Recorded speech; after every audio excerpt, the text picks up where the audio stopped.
లో ఒంటరిగా గదిలోకి వెళ్తే కూర్చున్నామంటే చాలు కడవడు కన్నీళ్ళు. ఏంటి ప్రభా నా బ్రతికి ఎట్లయిపోయింది, ఏంటి ప్రభా నా పిల్లలు ఎట్లయిపోయారు, ఏంటి ప్రభా నా ఆరోగ్యం ఎట్లయిపోయింది, ఏంటి ప్రభా నా ఉద్యోగం ఎట్లయిపోయింది, ఏంటి ప్రభా నా వ్యాపారం ఎట్లా అయిపోయింది.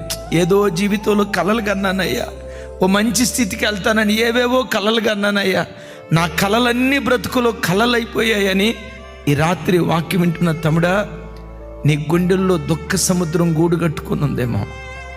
నీ గుండెల్లో ఉన్న బాధ ఎవరితో పంచుకోవాలో అర్థం కాక, నీ హృదయ వేదన ఎవరితో పంచుకుంటే ఆ హృదయ భారం తీరిపోద్దో అర్థం కాక, పిచ్చోడ్లాగా పిచ్చిదానిలాగా దిక్కులు పెక్కటిల్లేలాగా ఒకవేళ ఈ రాత్రి అల్లాడిపోతున్నావేమో.